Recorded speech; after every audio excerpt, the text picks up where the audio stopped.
טוב, בוקר טוב. בוקר טוב. בוקר אור. שבוע טוב. Beshem Hashem Naaseh Venatzliach, Beshem Hashem Natzliach Bezrat Hashem. Nous sommes dimanche bête du mois de Adar Aleph, Shnat Tash'ad, Bezrat Hashem, ou si vous préférez le 2 février. Non, mais toi je crois que t'es quitte de chanter, on l'avait dit. Mishi Nichnas Adar Marbim Besimcha, c'est un sujet qu'on devrait d'ailleurs développer à l'occasion. J'aimerais, avant de commencer de Dieu ce shiur Bezrat Hashem pour la réfoua chez les mains de ma maman, ainsi que tous les malades d'Israël, Amen.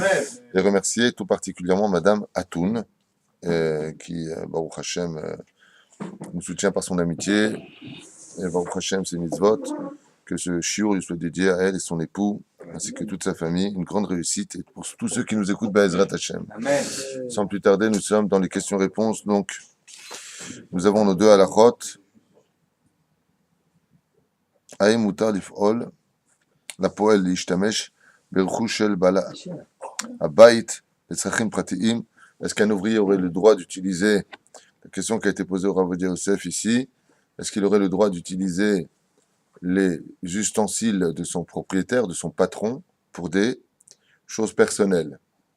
Par exemple, prenons un exemple que je vais citer moi-même, un exemple que les gens n'arrivent pas encore à comprendre. Quand tu es chez quelqu'un et que tu travailles comme secrétaire, par exemple, et que tu utilises son téléphone avec lequel il va payer la communication pour appeler ta maman à toi, sache que non seulement tu es gazlan, mais tu n'es pas simplement gazlan, tu n'es pas qu'un voleur, tu es voleur à deux niveaux. Premier niveau, c'est qu'il va payer ta communication, donc tu es en train de lui voler de l'argent. Le deuxième niveau, c'est que tu es en train de voler le temps pour lequel il te paye. Donc si tu dois appeler ta maman, n'attends pas qu'il sorte 2 secondes, j'appelle ma mère, j'ai un truc à lui dire pour le petit, aller le chercher au GAN. Parce que ce que tu es en train de faire, c'est une avéra. Tu dois être franc avec ton patron et lui dire, voilà, sinon tu appelles pendant ton heure de pause sur ton portable. Sinon, ça s'appelle voleur. Après, tu mets le kissouille ou la kippa sur la tête, tu dis, Baruch Ata Hashem, tu dis, mais je comprends pas, mes prières sont pas reçues. Mais c'est normal, tu voles. Tu fais des choses qui sont pas agoun. Tu fais des choses qui sont pas honnêtes. Alors, la réponse.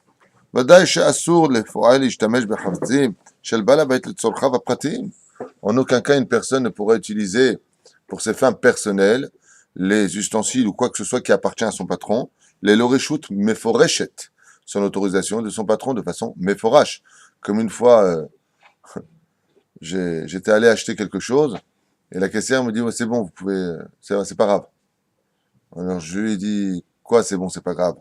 Vous êtes la propriétaire de l'endroit? Elle m'a dit non. Je vous faites quoi ici? Je suis caissière. Je dis, vous avez une autorisation du balabait, le propriétaire, le patron d'ici, vous a dit que vous pouvez faire des prix. Elle m'a dit, mais qu'est-ce que tu me veux, toi? Je lui ai dit, alors, je veux payer complètement ma somme. Je veux pas... Il n'y a que le patron qui peut dire s'il fait un prix ou pas. Vous êtes qui, vous, ici? Vous faites de la tzedaka sur le dos du patron? Il n'y a que le patron qui peut le dire. Comme de donner, par exemple, quelque chose. Des fois, vous allez acheter quelque chose. Des planches de bois chez un menuisier. Par exemple, chez toi, qui as une usine de menuiserie. D'accord? Ton ouvrier, il est là-bas. Et toi, tu as acheté maintenant... des balatotes, des karachim, ouais. Bien le mec, l'ouvrier, il décide de donner un keresh gratuit. La seule façon pour lui de le faire, c'est qu'il ait de toi la permission de pouvoir le faire. Aval, s'il le fait de lui-même, ça s'appelle Robin Hood. C'est un monsieur qui fait de la tzedaka sur le dos des autres. On n'a pas le droit de faire ça. Il dit, attendez, j'appelle le patron, je demande au patron s'il veut ou pas, parce que c'est le patron qui paye. Sinon, c'est du gazelle. Donc là, on n'a même pas parlé des fins personnelles, on a parlé, bichlal, d'une situation ambiguë. Vim yadou abofen vadaï, chevalabait marché. Et si on sait bien sûr que maintenant le propriétaire, le patron, permettrait sans aucun problème d'utiliser ou de faire action de ses affaires personnelles, on le sait de façon vadaïte, évidente qu'il le voudrait, alors dans ce cas-là, oui, ce serait permis. Moutar, ken, קבלת הרשות יכולה להינתן על ידי כל מי שהוא בר סמכה בחברה ואין צורך ליטול רשות מהמנהל דווקא. On n'est pas obligé de prendre la permission du patron, du PDG lui-même. Si on a un directeur au-dessus de nous, on peut lui demander à lui, à partir du moment où on sait que lui, il a la samchout, c'est-à-dire que le patron lui a dit, c'est toi qui me dirige toute ma société. Donc si le directeur ou le chef de Machlaka, le chef de service, merci bien, dit qu'il n'y a pas de problème, c'est sous sa responsabilité, il peut le faire. Le mieux, Bezrat Hashem, Altiga Be'ach. Alors, et là, quand on prend un café, Oui, si on prend des cafés, oui. est-ce qu'il faut demander quand même la permission? Non, puisqu'il est connu ici que quand on prend un café, c'est gratuit et qu'on le permette. Donc il n'y a pas de problème. Ah, Le patron ici, c'est Hachem. Le ah, directeur, c'est moi. ah. Celui qui boit, c'est moi. Donc c'est BCDR. Ah, mais c'est Non, vrai. non, il n'y a pas de problème. Aval, Effectivement. mais par exemple, si je peux me permettre, Mishum Derech Eretz, vous faites partie, Baruch Hashem, de l'équipe. Vous êtes des gens qui faites partie des piliers de l'endroit. L'équipe Mais gagnante. si, équipe gagnante, comme il dit. Mais si, par exemple, venait un étranger que nous ne connaissions pas et qu'il viendrait directement se faire un café, non seulement il pratiquerait du vol parce qu'il volerait une propriété, en d'autres termes, pas privée, mais le café que nous achetons sont pour les gens qui participent, qui sont là, qui eux-mêmes achètent les choses. Donc il faudrait qu'il demande la permission, non pas par un digne de voleur, mais Mishum Derech Eretz. Et malheureusement, Dieu a bon dos, comme on dit souvent. Les gens qui viennent, excusez-moi monsieur, vous rentrez pas dans la cuisine comme ça, faut demander. Mais c'est la maison d'Hachem ici, c'est pas chez vous. D'accord. Alors justement, il y a 10 000 shekels de loyer à la fin du mois. Eh ben, vous allez les payer, monsieur. 4 000 shekels d'électricité, 4 000 shekels de seudot par mois, et 60 000 shekels de paye d'avrechim. Voilà. Et d'un coup, le mec, il dit, je peux me faire un café? Et c'est tranquille. Non, il y a un derech eretz qui se doit d'être suivi. À partir du moment où il est suivi, comme par exemple les gens qui viennent et couvrent directement le frigidaire dans une bête Knesset, c'est assourd de faire une chose pareille. Et on l'a vu. Combien de fois ici on a trouvé des choses qui étaient pour Seudah Shlichit, qui ont été consommées sans permission. C'est du gazel gamour. Le derech eretz se doit d'être vécu, surtout à la bête Knesset. Alors, justement, si cette personne nous demande à l'un d'entre nous l'autorisation de prendre un café, on peut l'autoriser, nous? Vadaï, vadaï. Vous pouvez le tourner, vadaï. Mais par exemple, il y a un cas ici qui a été donc bien entendu stoppé puisque malheureusement pour lui ou heureusement pour lui j'étais là. Un mec qui vient de l'extérieur, il se fait un café, il ressort. Alors je lui ai dit, Tomar li makatouv me ala shelet. Qu'est-ce qu'il y a marqué en haut? Il y a marqué café tsarfati, il y a marqué bet café, ici il y a marqué bet knesset. Il m'a dit bet knesset, ma kesher. Je lui ai dit ma kesher. Kesher, shatan nichnas lekan la sot le'atzmecha café. Tu rentres ici de faire du café, c'est interdit? Tu dois rentrer ici pour la Torah. Donc tu t'assois, tu dis un verset de la Torah. Ensuite, tu demandes la permission, est-ce que tu peux te faire un café? Et ensuite, tu te fais le café si on te le permet, uniquement.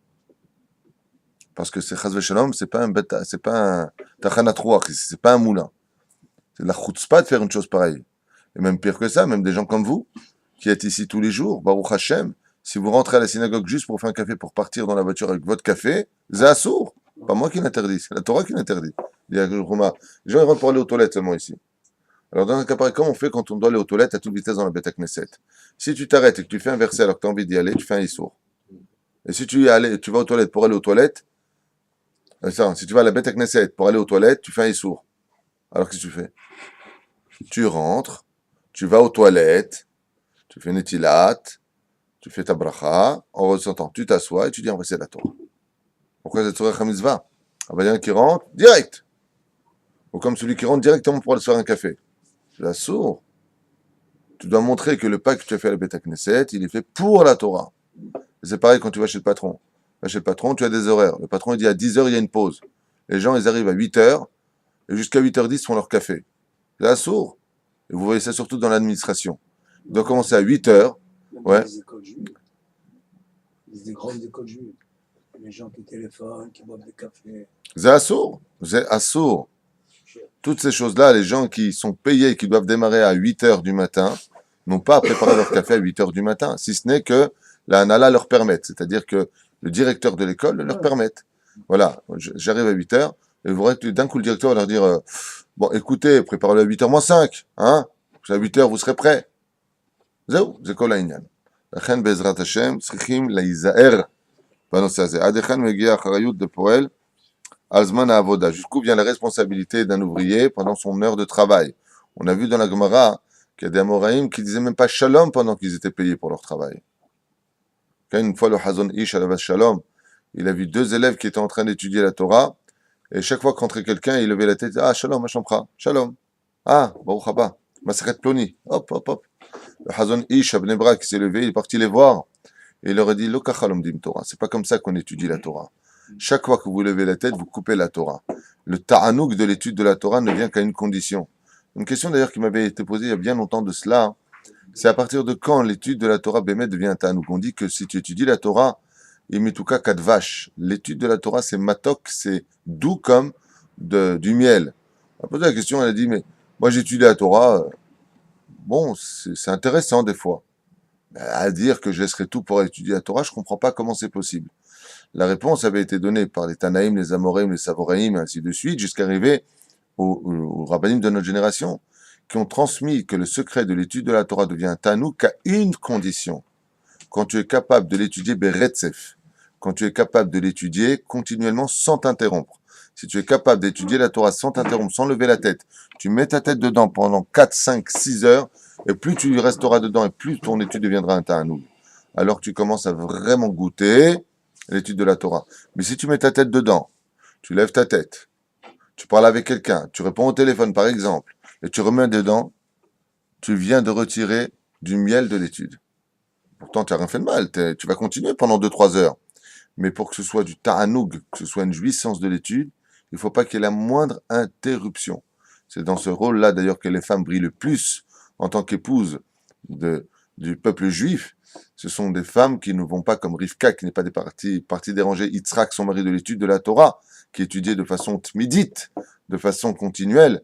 Elle n'est pas venue l'embêter pour ses problèmes à elle, pour le laisser dans l'étude de la Torah. Car pour que l'étude de la Torah devienne telle une drogue dans notre bouche, tellement on aime ça, tellement on peut pas se passer de la Torah, comme le roi David qui se levait, dès qu'il avait une réponse à une question qui se posait dans le judaïsme, tout de suite il se levait. Imaginez qu'un homme vienne dormir crevé à 3 heures du matin, il se lève, parce qu'il dit, mais attends, je peux pas dormir. Comment je peux dormir? J'ai pas compris la Gemara, ce qu'elle voulait dire. Alors il réouvre sa Gemara.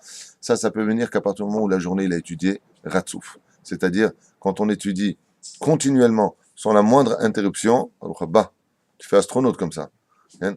Quand on est capable d'étudier sans la moindre interruption, alors sachez que, oui, l'étude de la Torah se dévoile réellement parlant. Les Ma'ad Avardomé, à quoi cela ressemble? C'est comme quand tu fais un shidour. Quand tu fais un shidour, que tu es concentré sur la personne avec qui tu parles, un shidour, c'est-à-dire que tu rencontres ta femme, ta future femme peut-être. Eh bien, quand tu viens et que tu es avec elle et que toutes les 2 secondes, tu as ton portable qui sonne, tu vois un copain, tu lui dis salut, machin, truc chouette, tu t'en vas, tu dis que c'était qui la fille?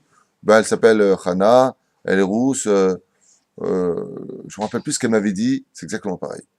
Quand tu viens dans un shidour, hein, et c'est pas joli de prendre son téléphone et de dire attendez un instant, Ken, moi je me prends, ouais, je viens pas. C'est pas joli. Non, Todarabah. C'est pas joli. La reine, Be'ezrat Hashem, c'est exactement la même chose dans la vie. Quand tu viens et qu'on t'explique comment marche cet ordinateur, si pendant que le technicien t'explique, toi tu es concentré à autre chose, automatiquement quand il va partir, c'est bon? Ouais, c'est bon. Et après 5 minutes, qu'est-ce que tu fais? Tu le rappelles. Et pourquoi tu le rappelles? Parce que tu n'étais pas avec lui. L'étude de la Torah, elle te dit, moi, je n'appartiens qu'à celui qui est fidèle à moi, dans sa pensée, dans ses propos la journée et dans ses actions de la journée. Si tu es avec moi, tu dois être constamment avec moi. La reine, c'est auto d'avoir pour le travail.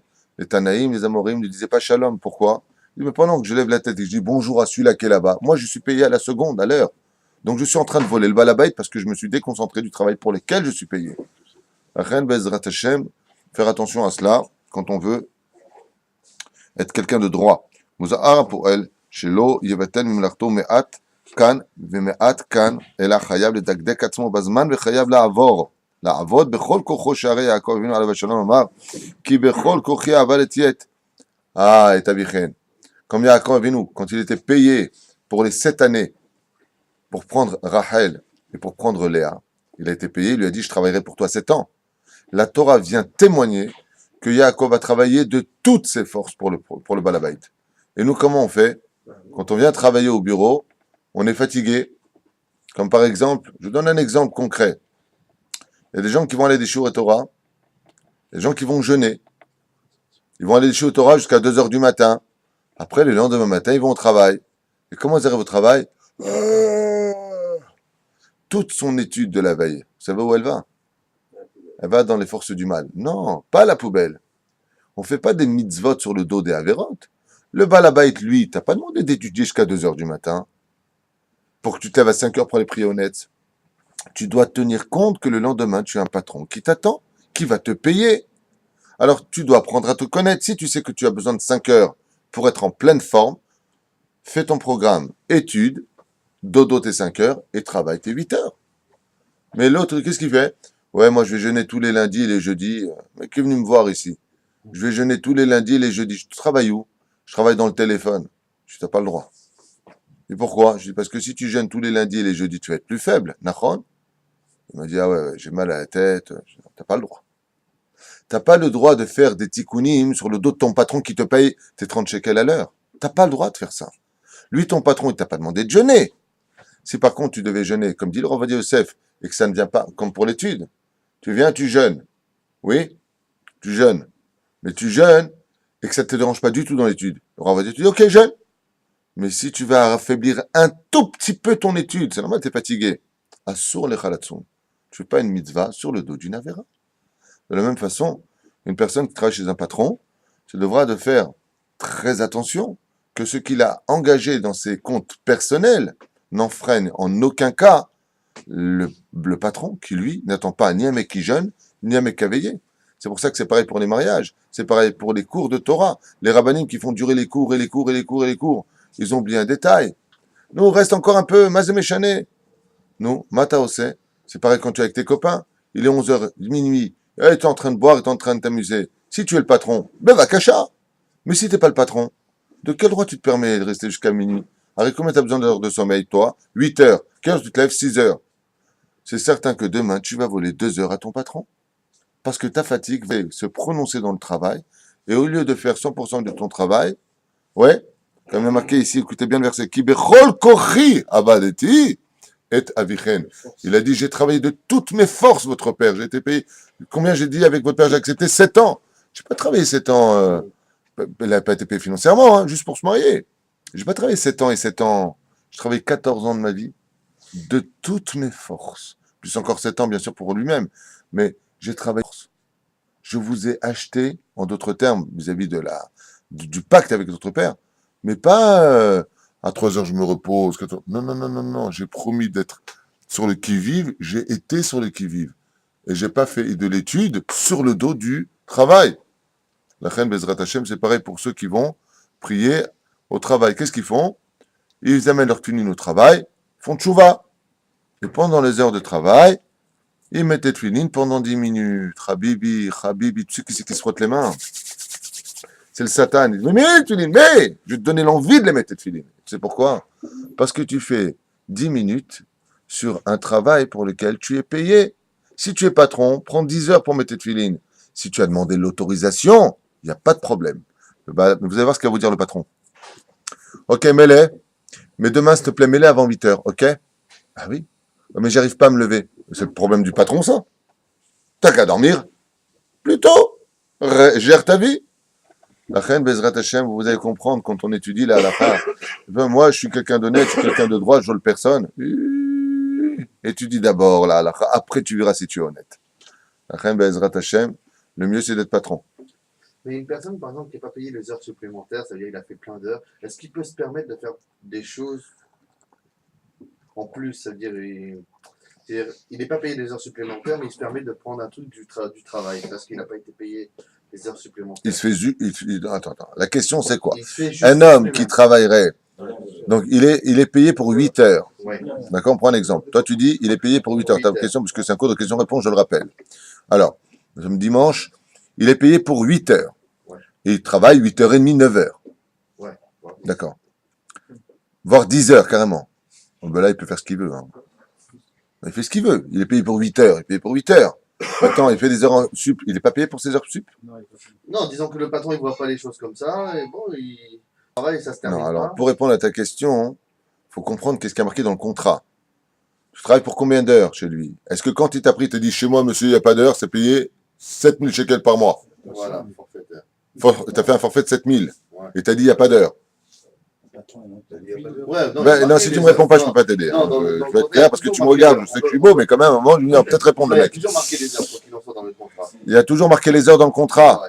Mais Bon. on les dépasse largement. On les dépasse largement. À partir du moment où tu les dépasses largement et que dans le contrat, il est stipulé que tu travailles pour 8 heures, à partir du moment où tu es 8 heures et 1 minute, cette minute t'appartient, monsieur. Sauf si tu es payé pour cela. C'est-à-dire qu'il te dit, voilà, travaille jusqu'à 8 heures pour moi, mais le moindre dépassement, c'est donc un forfait entre nous. Donc, je te rajoute ce qu'on appelle les heures supplémentaires, comme font plein de gens qui vont travailler, au lieu de travailler 8 heures, ils vont travailler 10 heures. D'accord? Et là, ils vont rajouter 1000 shekels de plus à la fin du mois. Donc, ils sont payés pour ces suppléments. Oui, Mais si tu n'es pas payé pour ces moments-là et qu'il est marqué que tu dois travailler 8 heures, eh bien, tu as le droit de faire ce que tu veux après ton lot de temps qui t'a été consigné par le contrat. Non, pas voler des trucs. Pas voler des trucs. Voler des trucs? Non, Non. prendre du temps, prendre du temps. Non, prendre du temps. Prendre du temps. Non, mais dans les heures, oui, pas dans les heures. Pendant les heures de travail, il prend du temps. Pendant les heures de travail, tu vas prendre du temps parce que de toute façon, Je suis Il pas fait en payé. plus. non, Parce qu'il fait en plus. non, Voilà, c'est ça. non, non. Tu rentres dans des comptes à l'envers, toi. Moi, de toute façon, comme je dois travailler 10 heures pour lui, j'allais me faire... Non, non. Pendant tes 8 heures, tu travailles à fond. Et peut-être que si tu travaillais à fond pendant tes 8 heures, tu n'aurais pas besoin de faire des heures supplémentaires aussi. Hein? Hein? Voilà. C'est-à-dire que le mec, il est en train de te dire dans ton métier, par exemple, je crois que tu es déménageur. On donnera Voilà. tu, Tu dois déménager telle maison de Tel Aviv pour l'emmener à Ashkelon. Ouais. Ben, si tu finissais ton travail plus tôt, peut-être que ton patron ne te dirait pas tu vas me déménager notre maison. Donc, hein, on est bien d'accord. C'est peut-être là qu'est le forfait. On va mettre les pendules à l'heure. Tov, on va s'arrêter là pour lui. Donc, le Non, forfait. mais je parle ça global, hein, pas que par. on avait bien Ah, j'ai répondu global. Moi, maintenant, je parle de toi. Dans ton travail, je ne donnerai pas ton nom.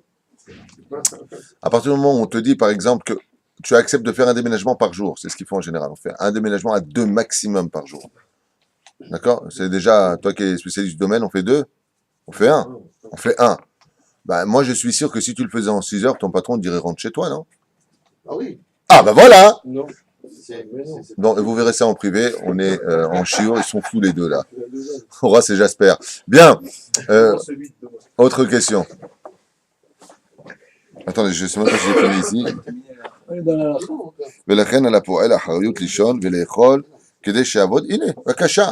Et c'est pour cela qu'un juif digne de ce nom se devra de bien boire, bien manger, bien dormir pour donner le meilleur de lui à son patron. Et ainsi donc, il sera appelé un homme pieux vis-à-vis d'Hachem. Et quand c'est l'heure d'études, tu es dans l'heure d'études. Et quand tu es avec ta femme, tu es avec ta femme. Tu n'es pas avec les copains. Quand tu es avec tes amis, tu es avec tes amis.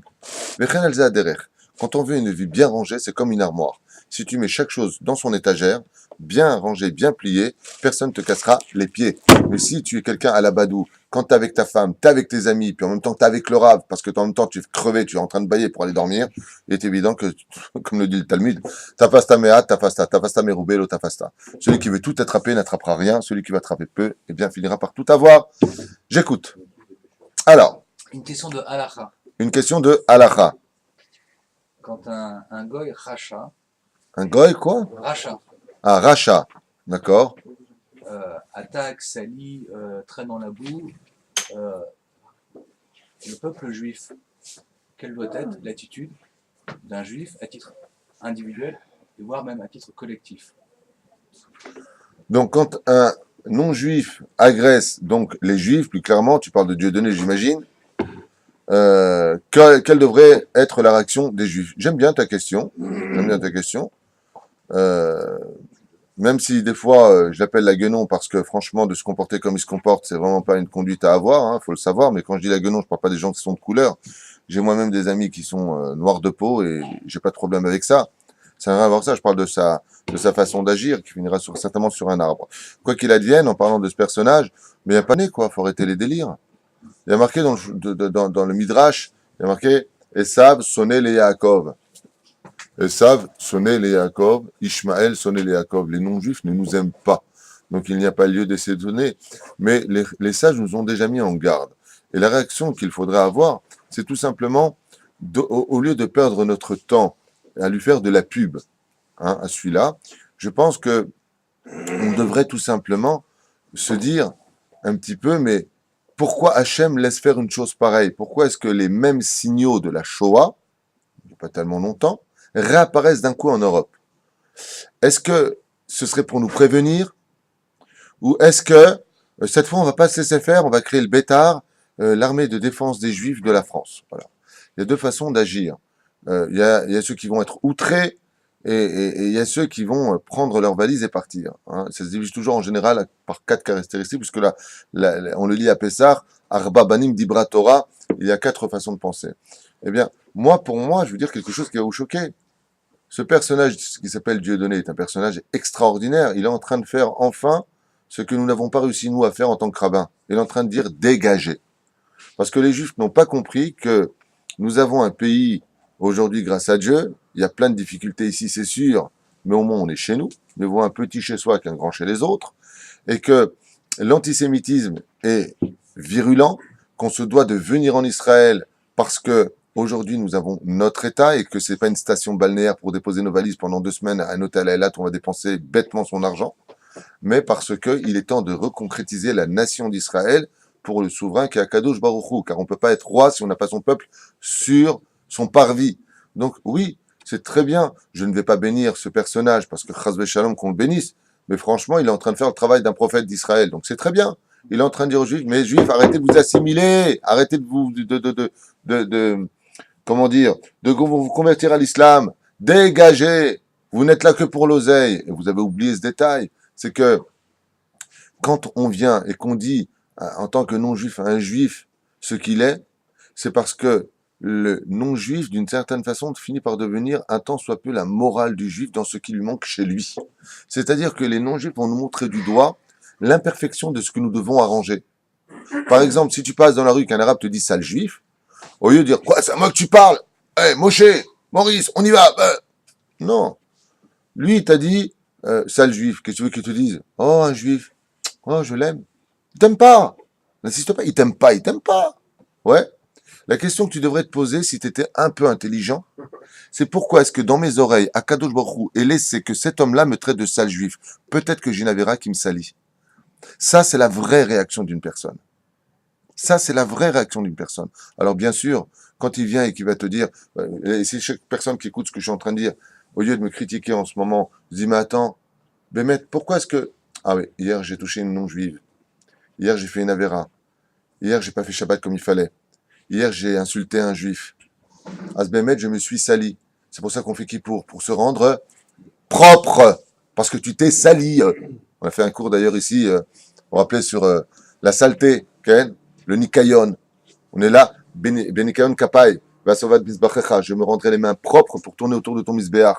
Oui, car quand on fait une avéra, on se salit. Donc quand un non-juif te dit sale juif, au lieu de voir l'antisémitisme, le crif qui se ramène et ainsi de suite, des trucs qui complètement, pour moi, à mon humble avis, ne servent pas à grand chose, même s'ils ont leur mot à dire. Bien sûr, je respecte leur façon d'agir, si tu veux, à un certain degré.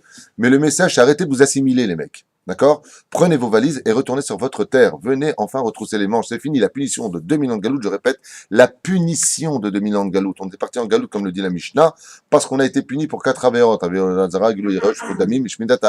Donc, c'est fini. Maintenant, retournez. Il est temps de faire teshuva sur le domaine national. Nous avons fauté il y a 2000 ans en tant que peuple sur la terre. Comme disait le Rav Kook, on ne peut réparer au nom du Rambam, je le rappelle dans les Lichot Teshuvot, on ne pourra réparer la faute d'Israël que quand on sera réunis sur la terre d'Israël. L'endroit où tu as fauté, tu dois revenir dessus. Donc en tant que nation. Donc qu'est-ce qu'il a fait Hachem? Il a vu, ce que je dis, je ne suis pas prophète, hein, peut-être que je me trompe dans ce que je dis, mais en tout cas, il n'y a pas besoin d'Emouna quand on m'écoute. Ce que je dis, je peux le prouver au noir sur blanc. Oui, et on l'a vécu avec nous. Il a envoyé l'insécurité, vous vous rappelez, en France. Donc on a enlevé nos enfants des écoles laïques pour les mettre dans des écoles juives, pas par idéologie d'amour de la Torah, hein, pour sécurité simplement. On a commencé à avoir un peu peur. Nous, on bouge que quand on a peur. On est bien d'accord. Ensuite, on est resté en France. Pourquoi? Pour le flouche. Qu'est-ce qu'a fait Hachem? Il a commencé à déstabiliser les domaines financiers.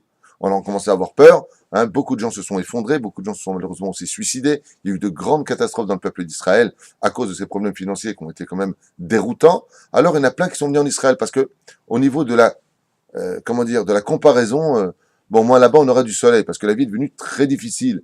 Mais on voit qu'avec ça, les Juifs, ils sont encore plantés là-bas.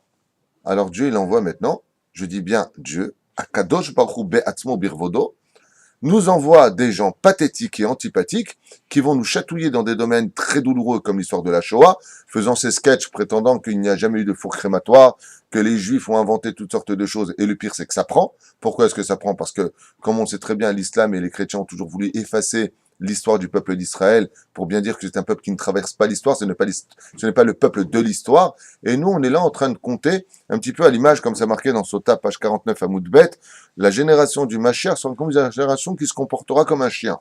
Mais pourquoi la Gemara nous compare-t-elle à des chiens? Parce que le chien ne voit jamais d'autre que le bâton qui le frappe, mais jamais qui tient le bâton. Donc au lieu de s'intéresser à Monsieur Donné, hein, on devrait s'intéresser à une question essentielle. Ribono shel olam, pourquoi tu as monté cet homme si haut pour nous injurier de si haut? Pourquoi? C'est quoi le message? Et nous, qu'est-ce qu'on fait? Ça me rappelle un peu le prophète Zecharia, quand il est venu faire des remontrances au peuple d'Israël en leur disant, il faut être Shomer Shabbat, faites attention. Dieu Akadosh Baruch Hu, Ishtabar Shemolad, il va envoyer Nabucodonosor, il va envoyer Bilam, il va envoyer Titus. Qu'est-ce qu'on a fait, vous vous rappelez? On a fait quoi? Rappelez-moi. On a tué le prophète Zecharia, pas les goïms, hein. Nous, les juifs, les religions, on a tué. On l'a tué sur le parvis du temple. On a dit, les religieux, arrête de nous casser les pieds, hein. S'ils viennent, on a une armée, on va se défendre. Le résultat des courses, ça fait des milliers de morts. Des milliers d'enfants ont été charcutés sur le sang de Zecharia par Nebuzradan. Et ainsi de suite. L'histoire se répète constamment. Et nous, le peuple de l'intelligence, quand on veut être bête, on est les plus bêtes du monde entier. C'est-à-dire que tu as l'arabe qui te dit, regarde, toi le juif, dégage parce que bientôt on va... Et nous, on va à la police. J'ai été agressé par un arabe qui m'a dit, à qui tu parles? À monsieur Christian. Ah ouais? À quelle heure il a dit? Sur qui tu comptes?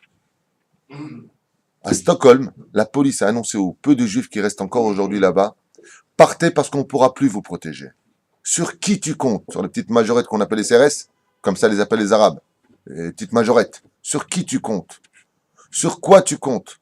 Alors le seul message que j'ai à lancer à mes frères juifs que j'aime, attention, tout ce que je dis c'est les Shem Shameim, moi je suis ici et j'aime chaque juif, je suis pas là pour juger les autres, je suis là juste simplement pour lancer des messages qui j'espère seront bien perçus parce qu'on peut voir aussi comme étant le bâton maintenant. Et pas comprendre que même ce qu'on entend de moi aujourd'hui, c'est un langage d'amour et non pas un langage de haine. C'est un langage d'amour. D'accord? Eh bien, je dirais tout simplement, regarde, tu poses la question à Adam, je vais te répondre franchement. Vous savez combien de juifs ont quitté le territoire français? C'est par dizaines de milliers aujourd'hui qui le quittent. Combien sont venus sur le domaine du pourcentage en Israël? 10%. J'ai entendu ça à la radio il y a 2 semaines. 10% seulement. Où sont partis les autres juifs? Au Canada, Los Angeles, New York, Miami. Ça veut dire que, qu'est-ce qui fuit? La responsabilité de revenir sur leur terre. Vous n'avez rien compris. Vous n'avez pas guéri le problème, vous l'avez déplacé le problème. Alors vous attendez, bien entendu, maintenant à ce que, si vous avez compris mon message, vous allez voir qu'aux États-Unis, l'antisémitisme va grandir d'un coup. Là, on pouvait se promener avec sa Gemara et ça qui passe en problème. Bien sûr que ça va grandir d'un coup. Hein? Il y a des agressions à Brooklyn toutes les semaines. Et aujourd'hui, il y a des agressions pas qu'à Brooklyn, cher ami. Et j'ai un copain qui est rentré dans un taxi à Los Angeles qui m'a raconté que le taxi, un blanc, hein, lui a dit ouvertement quand il a payé, sale juif, quand est-ce que toi aussi tu dégages de notre pays? Voilà, bon, bah, il y a plein d'agressions, mais on va pas mettre chaque fois des trucs. C'est marqué dans le Zohar. Les juifs ne comprennent comment, Am Kesheoref, que quand on les dirige. D'accord? Il faut les diriger vers une direction. On a du mal à comprendre les messages. Nous, malheureusement, on va tout le temps jusqu'à la dernière seconde. Qu'est-ce que tu attends en France? Que les Arabes prennent le pouvoir, ils l'ont déjà le pouvoir. Qu'ils te bloquent le départ pour Israël, ils peuvent le faire quand ils veulent, il n'y aura personne pour les empêcher. Demain, si l'islam décide à Paris de prendre la place de l'étoile pour tourner comme à la Mecque, donc il viendra à 500 000 Arabes, chose en un seul coup de téléphone qui se ferait facilement, tu peux, toi, me dire qui pourrait les arrêter? Ils bloqueraient pendant 2 heures de leur prière la place de l'étoile. Et s'ils décident de le faire tous les vendredis, revenir 500 000, il y aura un traité de paix qui sera fait entre le gouvernement français en disant que, bon, bien écoutez, il faut leur fabriquer plus de mosquées, voilà. Qui pourra les empêcher? Personne. Personne. Ils ont pris toutes les rues et personne ne peut les empêcher. Ils amènent des caméras. Ils n'ont pas le droit de filmer. À Londres, je t'en parle même pas. Quand un journaliste dit à un musulman quelque chose, il regarde juste les flics, parce qu'ils sont juste en face du commissariat à Londres. Hein. Les flics débarquent et qui ils arrêtent? Le journaliste. Ne les provoquez pas. Sur ça, vous comptez? Il n'y a que Dieu. Alors, juste pour finir avec ta question, parce que tu n'es pas le seul à poser des questions, je voudrais simplement dire, et j'espère que Bezrat Hashem, ce message, une fois de plus, sera bien accueilli dans les oreilles de ceux qui nous écoutent, si Dieu veut, c'est tout simplement 2 choses. Viens vite en Israël, prépare-toi, prépare ta route de secours. Où est-ce que tu devais aller si demain, Bémet, ce serait compliqué de partir parce qu'on ne peut pas quitter du jour au lendemain, c'est sûr aussi. Quoique ça s'est passé quand même pour... vous vous rappelez l'Algérie? Vous vous rappelez la Tunisie, ce qui s'est passé? Vous vous rappelez? Ma mère m'a raconté en 2 semaines, ils ont eu 2 semaines, les Arabes leur ont dit, vous avez 2 semaines pour partir d'ici. Ils ne leur ont pas laissé prendre l'argent à la banque, rien. C'est ce qui se passera en France. Donc, ça, je ne vous parle pas de dinosaures, je vous parle de ma maman qui m'a raconté en Tunisie. On est bien d'accord? Ouais. Vous verrez ce qui se passera en France, c'est exactement la même chose. Deuxième cas de figure, tu peux pas partir, tu as plein d'enfants, tu n'as pas d'oseille, même pour le billet d'avion, tu peux pas partir. Alors fais vite tes chouvas. C'est tout. Il y a marqué Umaya se Adam inatzel mi milhamet Gog uMagog b'acharit hayamim. Qu'est-ce que fera l'homme s'il veut être sauvé à la fin des temps? Il y a Sok Batora au Bigmilut Rasadim. Fais beaucoup de chesed et étudie la Torah. Joker, au nom du Zohar HaKadosh. Si tu es en galoute et que tu veux justifier pourquoi tu es en galoute, alors soutiens la Torah qui se vit en Eretz Israël, puisque celui qui soutient la Torah en Eretz Israël, c'est aussi marqué dans Me'am Loez Parashat Vayechi. Celui qui, Bezrat Hashem, vit en galoute et qui soutient les yeshivot d'Eretz Israël, à ce niveau-là, c'est comme si qu'il vivait lui-même en Eretz Israël, puisque le Zohar nous dit, il se lèvera comme ceux qui se lèveront à Triat Amitim en Eretz Israël au même moment. Pourquoi? Parce qu'il est Marzik Torah. Donc, Bezrat Hashem, celui qui a le srout de soutenir une yeshiva Beret Israël, il a un srout particulier qui ne va pas justifier le pourquoi il est en galoute, mais en tout cas qu'il sauvera certainement.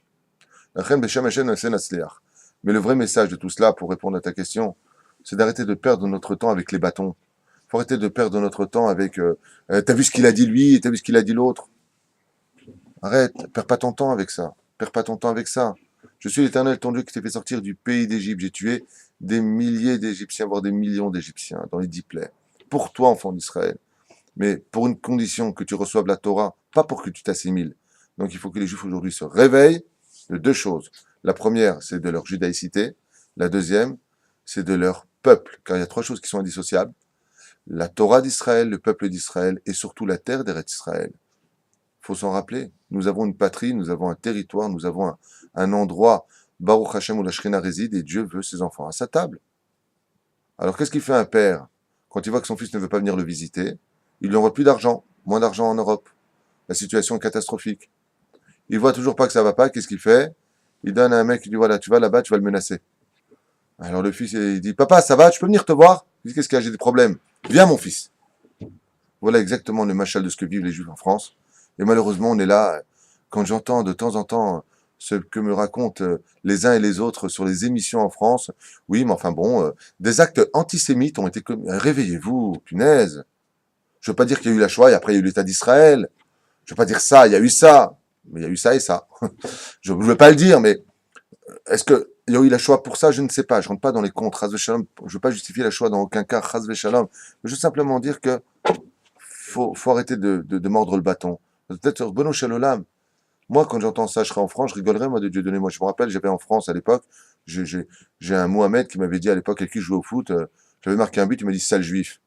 Je lui ai dit, ben, tu vois, toi, au moins, t'es un vrai arabe. Parce qu'un arabe qui te dit je t'adore, c'est faut se méfier, quoi. C'est pas normal. Voilà. Allez, passons à autre chose. J'ai une question qui rejoint celle d'avant. J'ai une question qui rejoint celle d'avant. Oui. Petite parenthèse concernant les données, c'est que c'est la première fois qu'un personnage qui soit à la fois chrétien, entier, donc de couleur, français et converti à l'islam, et ça devrait nous ouvrir un peu les oreilles, soit aussi de manière aussi virulente antisémite, et ça nous montre juste que c'est devenu un antisémitisme universel. Et il réunit des chrétiens, des arabes, des intellectuels. Ah, tu es en train de dire que le symbole de ce personnage, en deux mots, étant donné qu'il est donc créole, je crois, ou des Antilles, qu'il est de couleur noire, qu'il était... C'est pas qui s'est converti à l'islam sectoriel ou truc, c'est un antisémitisme, ça nous montre tout simplement. Il est très symbolique du côté national, ou plutôt international, de ce qui se passe dans le monde. Oui, très bien. Effectivement, c'est vrai qu'aujourd'hui, on parle de lui dans toute l'Europe, et c'est quelqu'un qui a fait un coup médiatique extraordinaire. Mais encore une fois, vous verrez qu'il finira comme Hitler et comme tous ces mécréants qui ont osé s'attaquer au peuple d'Israël. Il finira très très bas et leur chute sera très grande. Plus de tout ce que vous avez démontré précédemment, c'est qu'aujourd'hui il y a vraiment un mouvement de masse qui nous dit, qui nous ramène à l'ordre. Et la question que je voulais poser, c'est que on voit beaucoup donc de l'autre côté, le revers de la médaille, on voit beaucoup de familles qui viennent en Israël sans trop avoir de plan d'intégration, de plan de travail. Ils fuient un petit peu une situation précaire en France. Et en arrivant ici, on voit beaucoup d'adolescents qui font plein de bêtises. On les voit également à Ashdod, qui n'arrivent pas à s'intégrer, qui refusent l'ALIA, qui refusent l'intégration, qui refusent d'apprendre la langue, qui tournent en bande. Il y en a qui touchent à la drogue, à la violence. En deux mots, ce que tu es en train de me dire, Oui, mais c'est question-réponse, hein, c'est pas texte et réponse. Non, parce que Non, parce que, non, c'est pas ça, c'est qu'on t'entend même pas au micro. Donc si on t'entendait, je comprendrais, mais on t'entend même pas. Donc depuis tout à l'heure, non, ça fait pause à rimage. non, Alors je parce que la t'écoute. suite est importante, c'est qu'il y a, il y a des familles qui reviennent en France après avec un profond sentiment d'échec et de frustration. Est-ce que dans des cas pareils, est-ce que dans tous les cas, l'IA doit être préconisée pour toutes les familles, ou bien on devrait dire à certaines familles, non, t'es pas prêt. Voilà, c'était ça ma question. Voilà. Donc là, ce que tu es en train de me dire, donc c'est une bonne question. Tu es en train de me dire, ok, on a bien compris que c'était des signaux de, il faut prendre nos valises et partir. Qu'est-ce qu'on va faire en Israël, alors que l'on sait que ici, financièrement, c'est pas évident pour tout le monde, même si la vérité Blainra, C'est quand même un pays où il y a la bracha. c'est un pays où il y a quand même beaucoup de bracha. C'est vrai qu'il y a beaucoup de problèmes, il y a beaucoup de problèmes de délinquance en Israël, il y a beaucoup de problèmes aussi de drogue, d'homosexualité, deuxième pays au monde. Hein. Je rappelle Tel Aviv, deuxième ville d'homosexualité dans le monde, hein, après San Francisco. Donc c'est vrai qu'il y a des gros problèmes en Israël, mais on est vivant. On est vivant. On est vivant, et chaque fois qu'on vit sur ce pays, Baruch Hashem, on crée un ange blanc. On accomplit Baruch Hashem, même si le Rambam ne le précise pas dans les Ilchot, Yeshuv Eretz Israël, que c'est une mitzvah de revenir, même si le Ramban, lui par contre écrit noir sur blanc que c'est une mitzvah, le Olam Adam Yadour Beretz Israël, le Ramban, face au Rambam, eh bien, au moins ici on est vivant et on est chez nous. Alors c'est vrai qu'on va peut-être descendre de statut, on va peut-être passer de patron à femme de ménage en Israël, mais au moins tu es sur ta terre, et chaque fois que tu es sur cette terre, là où tu habiteras, ben, d'abord il n'y aura pas un arabe qui habitera à ta place, c'est déjà une bonne chose, puisque la Torah et la Halakha nous permettent d'envoyer un non-juif signer pour nous une maison pendant Shabbat, pour ne pas que ce soit un non-juif qui la prenne, parce qu'un non-juif n'a pas le droit de posséder de terre en Israël au niveau de l'achat. Il a le droit d'y vivre parce qu'on a été des étrangers sur une terre étrangère, on doit bien les recevoir. On n'a pas le droit d'oublier, on ne doit pas être ingrat. Enfin bon, je rappelle qu'en Tunisie, on n'a jamais pris des pierres, on les a lancées sur les Arabes, hein, ou ce qu'ils nous font ici. Mais quoi qu'il advienne, sur notre terre, bien entendu. Et quoi qu'il advienne, les gens qui viennent ici, des fois, passent par des échecs qui sont très douloureux. Ce sont des gens, je ne juge pas, hein, mais ce sont des gens qui, par exemple, ont été médecins en France, ils viennent ici, puis on les met, on les descend de niveau. Je vais dans une petite Maccabi, je suis chirurgien en France, j'ai travaillé à l'hôpital Saint-Antoine, mais t'es en Israël. Et en Israël, je t'explique un truc, t'es pas venu dans ce monde pour être médecin, t'es venu dans ce monde pour réparer des choses précises. Le vrai problème de la vie, c'est qu'on ne comprend pas que Eretz Israël te lave de toutes tes fautes. Donc, te refait naître. Donc, quand tu fais ta lien en Eretz Israël, tu viens donc d'une renaissance à double tranchant. D'un côté, on t'efface les fautes du passé, de l'autre côté, on oublie que tu étais médecin. Comment? Toutes mes études, mais moi je gagnais tant en France. Ouais, bah tu vas finir croque-mort. Voilà. Donc, il y a un prix à payer pour Israël. C'est pour cela qu'on avait expliqué sur le Chiour, sur pourquoi Dieu a fait partir les enfants d'Israël dans le désert au lieu de les faire passer directement en Eretz Israël. Parce qu'Israël s'acquiert par la souffrance, mais c'est une souffrance qui est une mitzvah.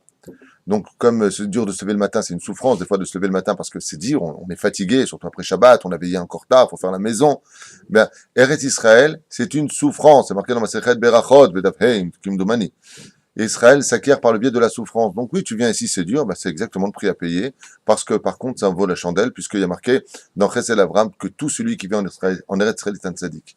Donc c'est vrai que il y a des problèmes d'éducation, il y a des problèmes sociologiques, il y a des problèmes de sécurité aussi en Israël. Il y a des problèmes financiers importants. Il y a plus de 80% aujourd'hui de la population qui vit sous le seuil de la pauvreté. Mais qu'est-ce que cela veut dire réellement parlant? Puisque malgré tout, c'est aussi un des pays où il y a le plus d'associations d'aide sociale.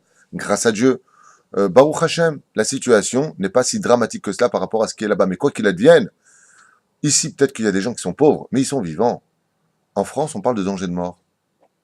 Donc tu préfères être un pauvre vivant ou un riche mort? Eh bien voilà, tu as compris les choses. Donc effectivement, même si tu parles de gens qui retournent en France, je rappelle que sur le domaine quantitatif, c'est ridicule. C'est ridicule. Le seul problème, et d'ailleurs ici il y a quelqu'un qui s'occupe des Aliot et des Khazarot, tu as plus de gens, tu as plus de conteneurs de gens qui arrivent ou de gens qui partent? Gens qui arrivent.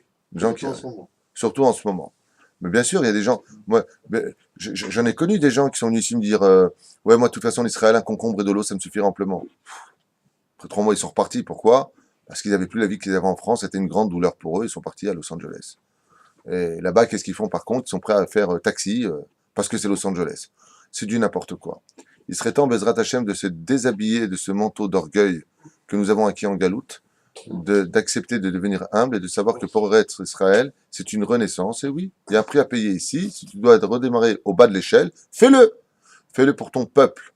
Fais-le pour ta vie. Et fais-le surtout pour Akadosh Baruch Hu. Parce que grâce à toi en Eretz Israël, tu redeviens un puzzle de l'image du peuple d'Israël qui, face au Créateur du monde, peut enfin se dévoiler. Voilà. Comme c'est marqué dans la Gemara, le Mashiach se dévoilera en Eretz Israël et pas en Galout. Il viendra de Botzraïon qui disent de Édom, mais il faut comprendre le texte juste au bout puisqu'il viendra d'Eretz Israël. Et il faut être présent en Eretz Israël. Regardez à la page 114 du livre Chesed d'Abraham, tout ce qui est écrit là-bas sur le secret de la venue du Mashiach, et vous verrez combien il est bon de venir peut-être souffrir une période. Il faut savoir une chose, c'est que on souffre une période, mais bon, la maison dans laquelle tu vis, c'est ta maison. Ouais. Et toi? T'as une maison? Oui, t'as une maison. Très bien. La maison où tu vis, c'est à toi? Baruch Hashem. Voilà, je pose la question à 4 personnes, ils sont tous propriétaires de leur maison, donc ça va. T'as une voiture? Non. T'as une voiture? Ouais. T'as une voiture? T'as une voiture, tu viens de la vendre. Je suis au courant. Grâce à Dieu, donc vous avez votre voiture et vous êtes propriétaire de leur maison. Ça va! T'as un frigidaire? Baruch Hashem. Il est plein ou il est vide? Baruch Hashem. Baruch Hashem. Et toi? Il est La vie est facile ou elle est dure? normal. Elle est normale. Eh ben, tu vois, c'est pas si dramatique que ça en Eretz Israël. Ça va? Cool!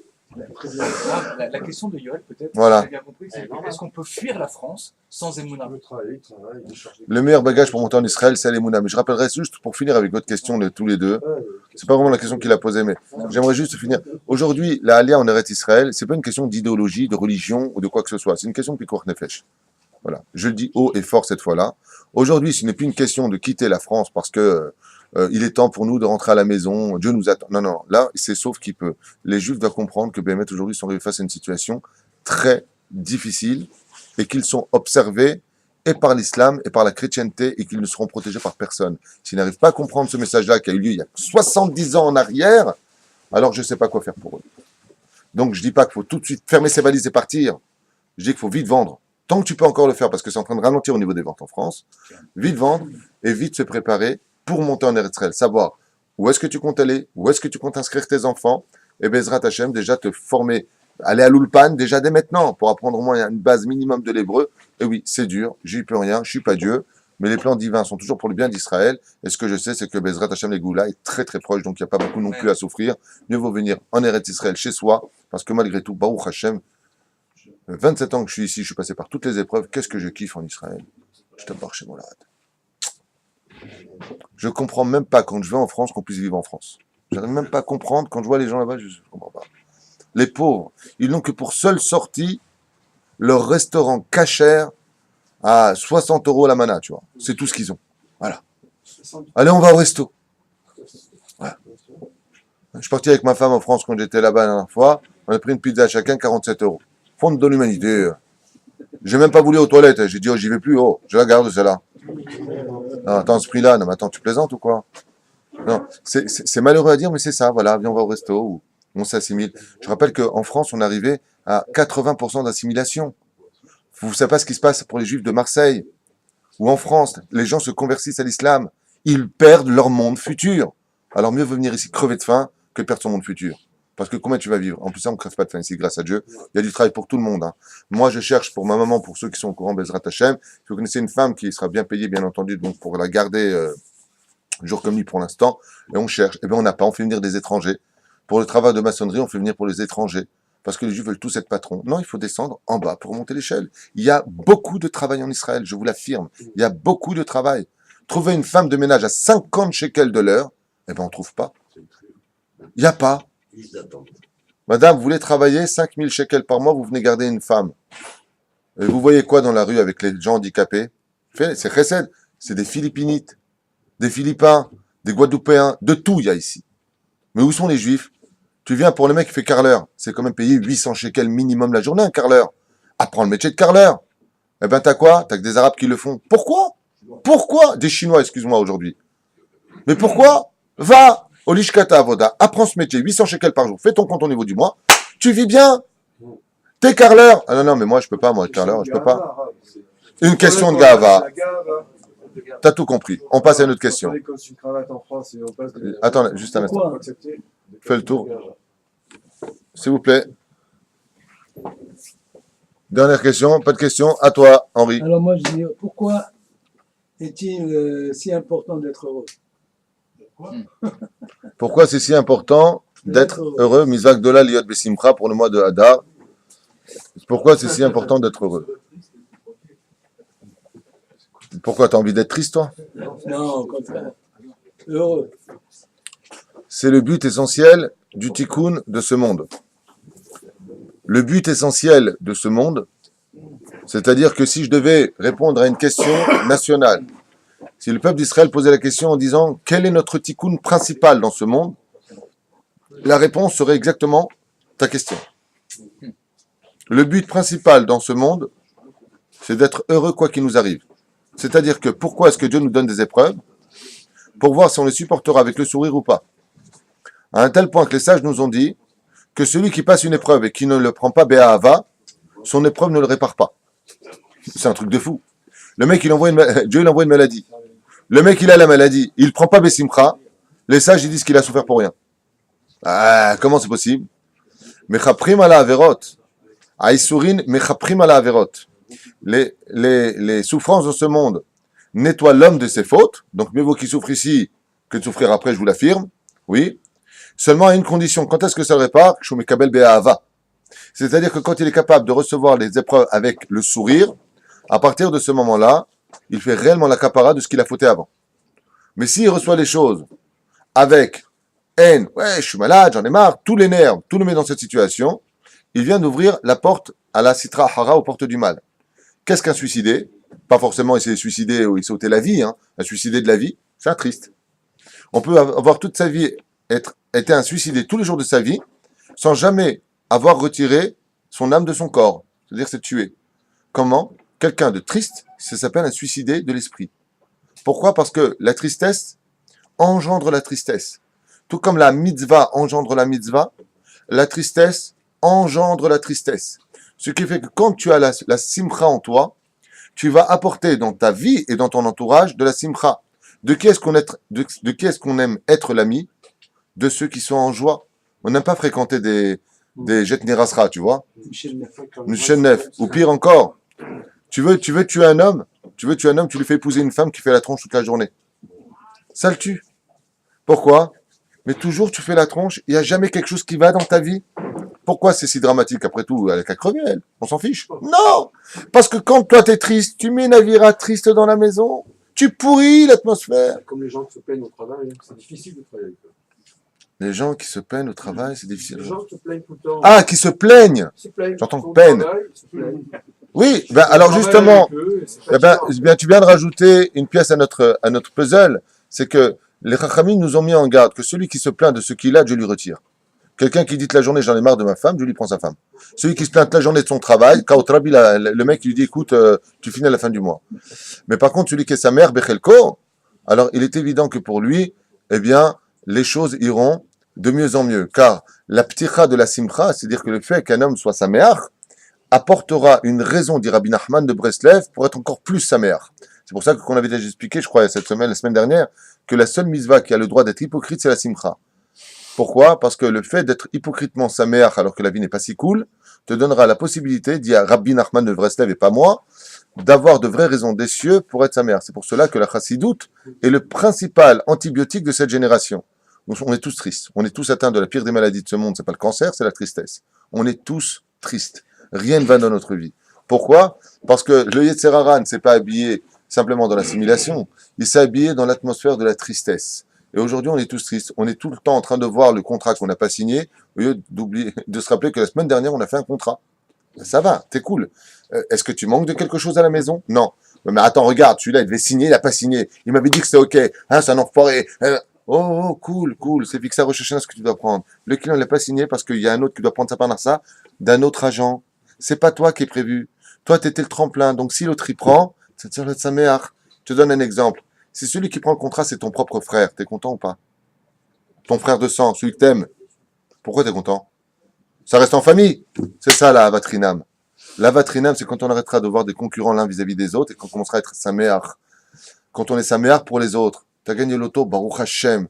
Que Dieu te protège, Bezrat Hashem. Fais attention à toi. Quand on devient riche, on est un peu arriviste, on peut faire des bêtises. Fais attention. Be'atzlacha. Quand vous allez voir un vrai Mekoubal, le mec qui débarque, c'est avec Rolls Royce. Vous avez vu le Mekoubal comme ça, par la fenêtre? Il est riche. Il n'a rien à faire de ton bonheur. Il est heureux de ce qu'il est. C'est pour ça qu'il faut faire attention à cette notion de la vraie simcha. La vraie simcha commence d'abord par la connaissance de ce que Dieu t'a donné. Parce que même ce que tu as, tu ne mérites pas. Alors d'abord, tu commences à danser. Premier volet. Deuxième volet de la simcha, parce que les mitzvot que nous faisons n'ont pour âme que l'intensité de joie que tu auras à mettre dedans. Donc, le vrai salaire qui sera fixé par rapport aux mitzvot accomplis dans ton judaïsme n'appartiennent qu'à celui qui va les mettre avec amour. On en a parlé ce Shabbat, donc je ne reviendrai pas dessus.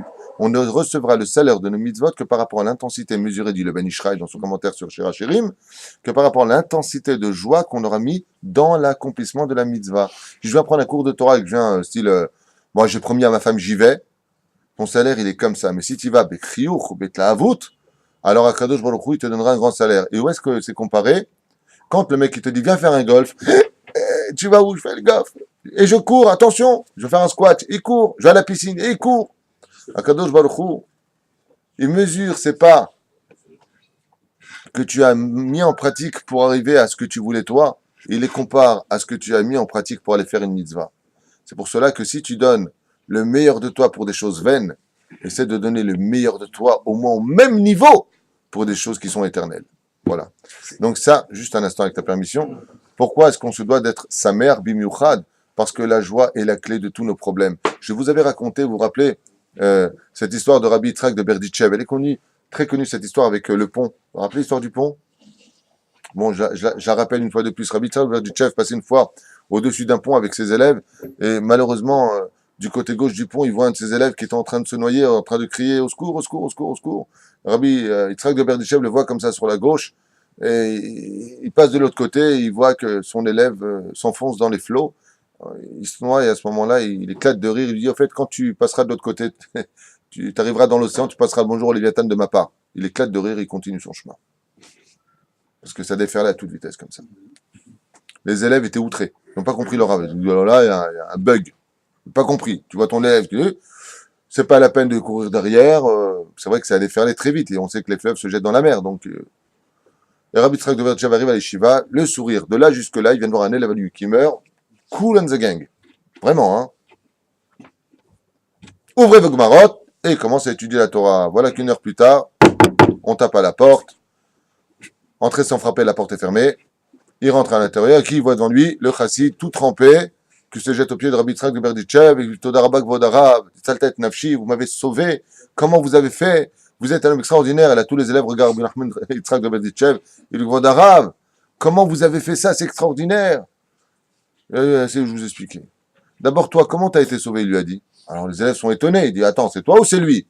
Il dit, voilà, quand je me suis enfoncé dans les flots et que je vous ai vu marmonner des mots, en m'enfonçant dans les flots, j'ai été rattrapé par une racine d'un arbre qui était sur le côté, qui m'a attrapé mon manteau. Donc, il m'a freiné dans cette course, et donc j'ai pu remonter avec le peu de souffle qui me restait jusqu'au rivage. Je me suis venu pendant une demi-heure et j'ai couru à la yeshiva pour vous remercier. Il dit, je t'expliquais exactement moi ce que j'ai fait de mon côté. Quand je t'ai vu sur le pont du côté gauche, en train de te noyer, j'ai levé les yeux vers le ciel pour savoir si je prie pour te sauver, est-ce que ça va te sauver? Les cieux étaient fermés pour toi, c'était ton heure. Il n'y avait plus de possibilité. Les portes sont fermées, il n'y avait même pas de serrure. Alors je me suis rappelé d'un enseignement du Baal Shem Tov, qui disait que là où la prière ne passe plus, la joie passe. Alors, ce que j'ai dit, c'était pas une ségoula, j'ai essayé de me faire une blague rapide. Ça m'a fait rire de te dire, bon, bah, quand tu passeras de l'autre côté dans la mer, tu passeras le bonjour au Léviathan. Ça m'a fait sourire. Il lui a dit, ce qui t'a sauvé, c'est mon sourire. Rabbi Yitzhak de Berditchev enseigne dans la Chassidoute que ce qu'un homme n'arrivera pas à ouvrir ni avec ses larmes, ni avec sa prière, le sourire l'ouvrira. C'est quoi là, c'est pour. Une phrase très connue de nos grands-mères, Baruch Hashem, souris à la vie et la vie te sourira. C'est pour ça qu'on devrait arrêter de se plaindre. On devrait arrêter de se plaindre. Comme par exemple quelqu'un, le Halil Velo Alechem, qui perd sa femme, Chaz Veshalom, le Halil Velo Alechem. Il a deux façons de voir les choses. Comme ma femme, elle est morte. Première façon de voir les choses. Tzodek, il a raison, le pauvre, on est humain. Alors, oui. Deuxième façon, tu te rends compte le srout que j'ai eu de vivre avec elle. Quel srout j'ai eu d'avoir le mérite d'avoir été son mari. Tu as deux façons de le vivre. Dans les deux cas, elle est morte, hein, ça ne la ramènera pas à la vie pour l'instant. Mais ce qui est certain, c'est que la façon dont tu vois les choses, eh bien, donneront leur proportion. Et comme j'ai l'habitude de le dire à maintes et maintes reprises, et surtout en ce moment à beaucoup de gens, ce fameux proverbe que j'aime tellement, qui vient un peu de moi, je le reconnais, c'est que les problèmes dans ce monde ne prennent la proportion que de ce que l'on veut leur donner nous-mêmes. C'est-à-dire que tu vois le problème comme ça, il sera comme ça. Tu le vois comme ça, il sera comme ça. L'opachot, veloyoter. L'intensité de ce que tu veux t'imposer appartiendra à la réalité de ce que tu vivras. Chez Lachem, Kol Tov ve Shavua Tov.